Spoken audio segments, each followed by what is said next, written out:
Hello and welcome to Immediate Immersion Live. How's everybody doing today? Couple of things before we get started. We have our $7 webinar starting this Saturday at 8 a.m. Pacific, 11 a.m. Eastern. It is grading that doesn't suck. So if that's something that's interested in you for $7, go ahead and register at mm.us/strategies. It's up there on the screen for you. And let's get on to our topic today. So let's be real for a moment. If you've ever tried to lead a class discussion in the target language and it turned into a 3-word guessing game, you are absolutely not alone. You show a picture and you ask, "So what do you see?" And 87% of the class replies, "Dog." That's it. Not "the dog is running" or "the dog looks sad because it forgets its keys." Just "dog." Now don't get me wrong. I'm glad they recognized a dog. But we're aiming for language growth, not Animal Planet flashcards. So, how do we go from one-word answers to rich, meaningful, interpretive language in our CI classrooms without lecturing about grammar, boring everyone, or using a picture so obvious it might as well be labeled? We make it ambiguous on purpose. So let's go ahead and get started right after this quick video.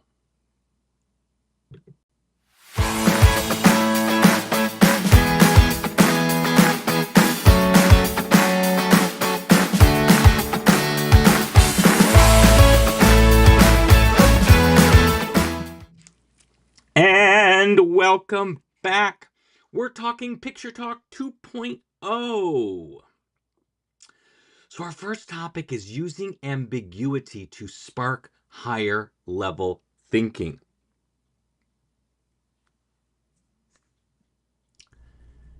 So let's first start with some blurred details.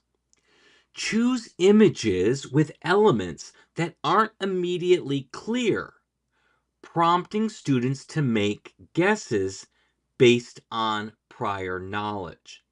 And you can use apps like Canvas, which is I'm sorry, I always get the two apps mixed up. Canvas is the learning management system. Canva is the program I'm talking about. So canva.com, let me put that in the link here. You can get it free with your teacher email. So you get the full version for free. It's here at canva.com. But you can use this, put your image in there and blur out certain sections so you've got some ambiguity going on, and then students can make predictions and guesses as to what those things are. And if you make it a slide deck, which you can also do in Canva, or you can take the images from Canva and put them in Google Slides or PowerPoint or whatever you use, you could progressively reveal different things. So let's say you make the background, you make the whole thing blurry to begin with, and you have them try to guess. And then you focus on the background and what the background is right away and try to have them guess what the background is, and then slowly reveal the background and then the main object. You can do that kind of thing in there. So then you can use things like open-ended questions. So what is this? Instead of that, because that's just asking a concrete question, what could be happening here? Or why might this be important? When you switch the language up a little bit like that, it requires more language for students to be able to use, at least a subject and a verb, to be able to express and answer those questions. And that's what we're trying to get them to do, to expand their language. We're not looking for complete grammar accuracy right here. What we're focusing on is getting kids to expand upon their language more than just one-word answers.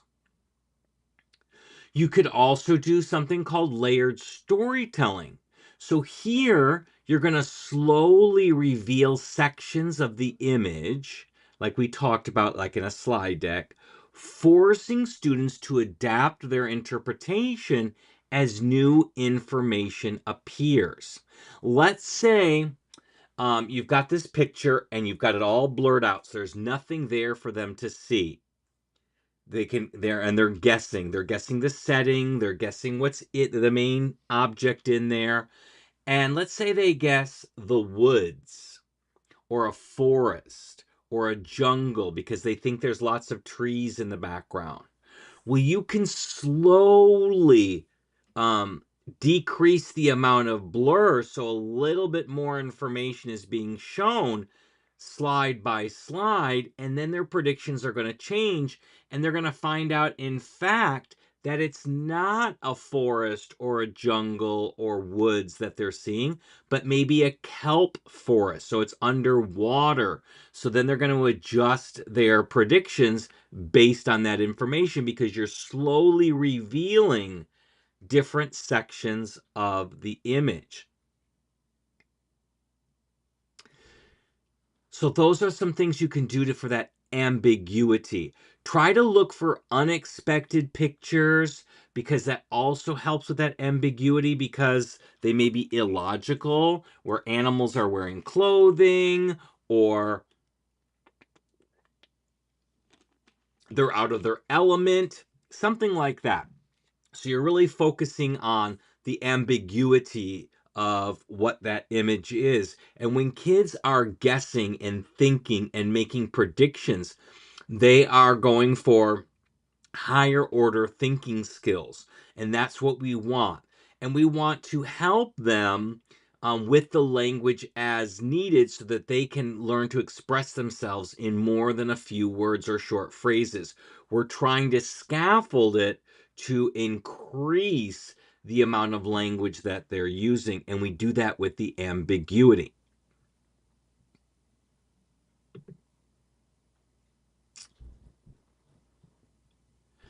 Next, we want to guide students into using more complex grammar. So how do we do that? Because we don't want to stop and teach a lesson on grammar. We want to expose our students to complex grammar so that they can actually mimic it for themselves. And I still have this Canva up here. Sorry, let me get rid of that. Didn't realize it was still up there. So that they can use the more complex grammar as their skills develop. And what we want to start with is modeling and scaffolding. So we want to use things like the past tense, the subjunctive, or the conditional in your own speech so students naturally adopt it. I had a teacher ask me once, why do my kids are only speaking in short choppy sentences? And so I asked them, well, what are you using in class? And they say short choppy sentences. Well, if you only use short choppy sentences, your kids are only going to be able to reproduce short choppy sentences. So you have to scaffold it. Yes, you want to start with your short choppy sentences because those are geared to your struggling learners. But you also want to link those short, choppy sentences together with ands, buts, and ors. And that's for your average mid-level student in your class. But you also want to challenge your top students. So you're going to make longer sentences linking them together with subordinate clauses. So you've got like because, therefore, or since are the ones I start with. If you don't use these in your classroom, they're never going to be able to do it. And this way, you're scaffolding it. So your struggling students are getting what they need, and they're going to repeat you back and use those short, choppy sentences. But they're still hearing the next level of sentences, the compound sentences linked together with ands, buts, and ors. They're also hearing the complex sentences with subordinate clauses, but they're not ready for that. So they have tuned that out. So they're focusing on the short choppy, but their back of their mind is hearing and is being exposed to those mid-level sentences, and their brain is just not ready for the higher end, so they're going to leave them alone. Your mid-level students are actively listening to those mid-level sentences, but in the background, they're hearing their complex. So they're hearing what they need and what they can produce now, but they're also hearing the next step for them to grow. And so you want to make sure that when you do link sentences together, that you're using information that's already been established. You don't want to go right into a compound or a complex sentence because you haven't scaffolded it for your struggling learners first. If you want your students to start using past tense, guess what? You have to use past tense. It's not like textbooks present it where, oh, first year is present tense only until right before the school year ends. Then we start introducing the past tense.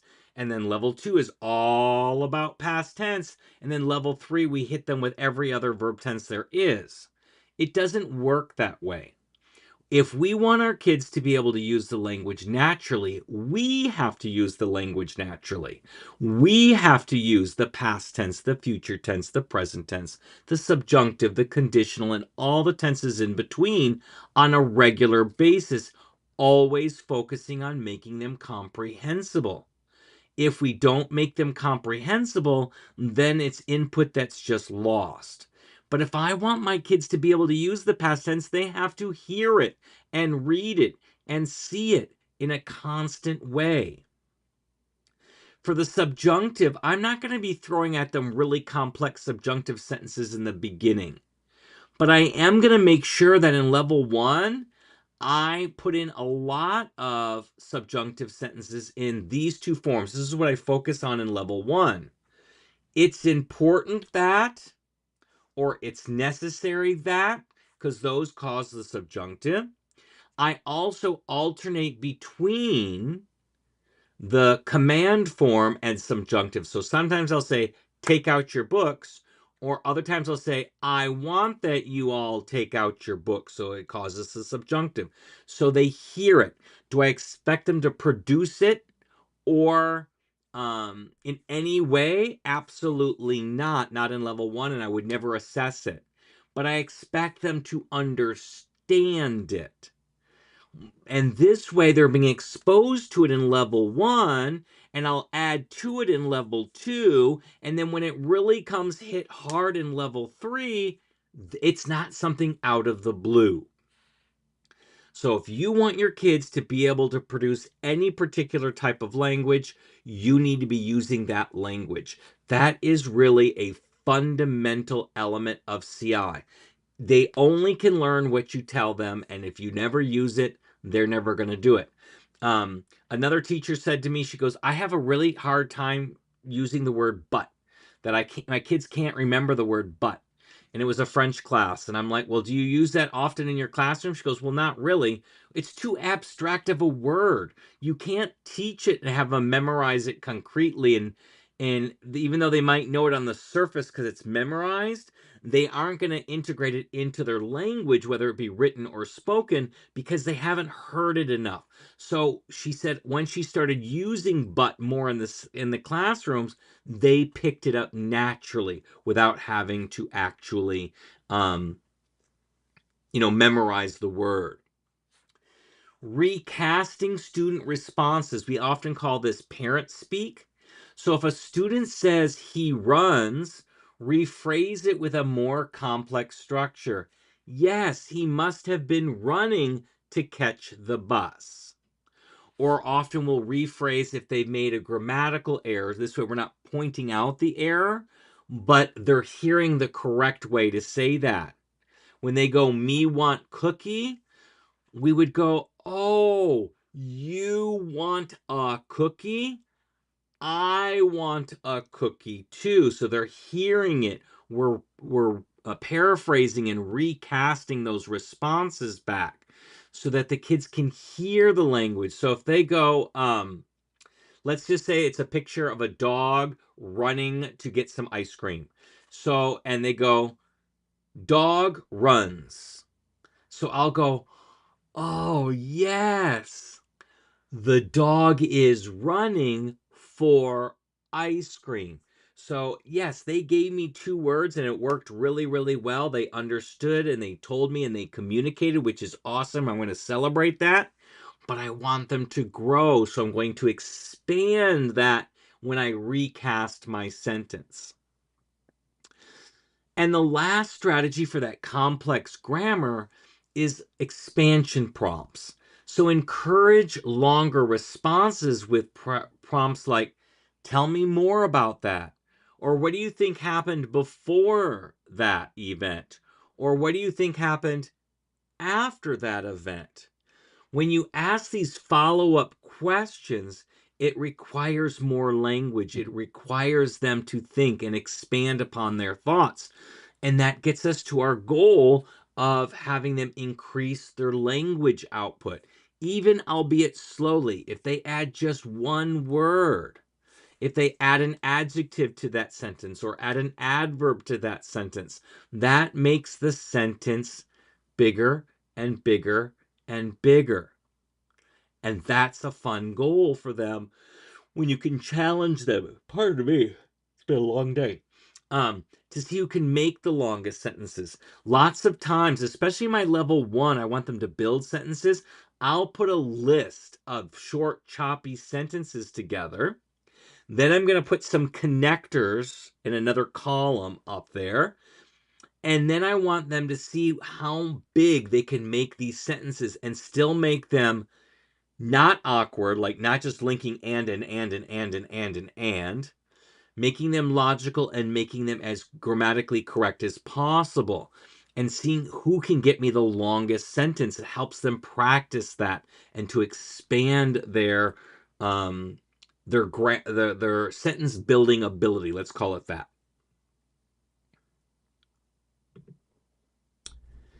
And the last thing to take that picture talk to that next level is turning those discussions into a class-wide, language-rich activity.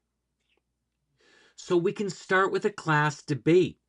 Have students defend different interpretations using structured language frames. I'll give you a classic example. In fact, let me find it really quick so you can see what I'm talking about. I think it might be a little bit better if I find it. Give me 1 second while I find it. Or maybe it'll be easier if I do this. Let me see if I can do it this way. Gorilla.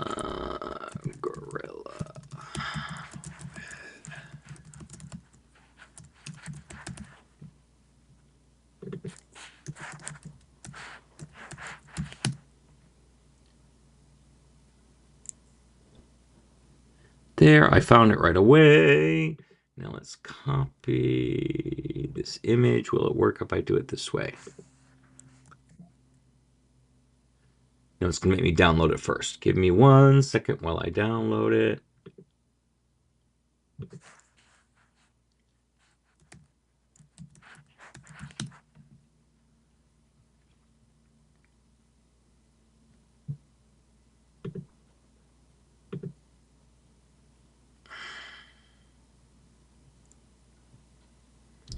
And here it comes. Let's move it. I don't want to make it bigger or smaller. Let's just move it over here for right now so you can see its center. It's going to cover my, well, let's do it over here. Let's cover this over here. So this is a picture I often use. And then I ask the question about why does he have these apples in his mouth? Did he steal these apples from other orangutans and he's hoarding them for himself? Or did he collect these apples for his family? He's going to share them with his family and friends. So that I set up this debate, 2 different aspects, and I have kids go to different sides of the room that represent, the people who think he stole them and the people think he's going to share them. I'll put some key phrases up on the board for them to use, and we go back and forth, having a simple debate. And it's a really fun way for them to use the language that they have and to interpret this picture in different ways. And it's that higher order thinking skills again. You can also do a silent think, pair, share.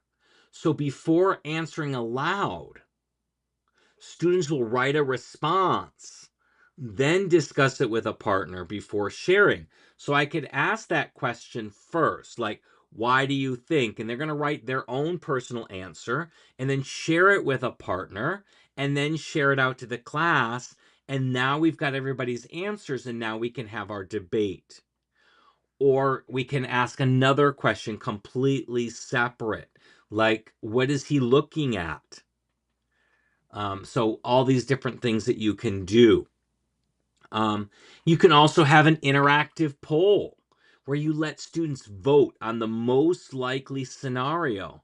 Then they justify their reasoning in the target language. They can either do it orally or written, or do it written first and then orally, so they have a little bit of practice. But here you can see where we're expanding upon their language and we're asking them to use more language to be able to get the information out there. And they're practicing more complex language, more words, longer sentences, and expressing their own ideas, which is going to expand their language immeasurably. And we scaffold this for them. So we start, maybe give them a couple of keywords so they can put those words together to form sentences. Then once they have their sentences, we can show them how to link these sentences even bigger. All these kinds of things can be really fun activities to get kids really engaged in the pictures so that it's not just a description. Because a lot of people, with picture talk are just describing, oh, there's an orangutan. Oh, it's brownish red. Oh, he's got apples in his mouth. Oh, he's got small eyes. Oh, he's got a big mouth. Oh, he's looking at the sky. That's just description. I like to take these pictures and use them to then go forward and create a story that we can have about in the class. And these pictures are stagnant, so we can take the story wherever we want. And we'll start with those simple descriptions, and I'll try to scaffold them to get them more descriptive and making longer sentences before we start making some predictions and some votes and maybe some debates and some polls to really get them involved in the language here and in that picture. And then we can take it further. The orangutan has a problem. Class, what's its problem? Maybe there's another orangutan chasing him, trying to steal the apples from him. Or maybe these apples are stuck in his mouth and he can't get them out. Or maybe there's only, what, 1, 2, 3, 4, 5, I see 6 apples in there. Maybe he's got to feed 10 people or 10 orangutans with only 6 apples. You can make whatever problem you want with that. And then we can go from there to create a story.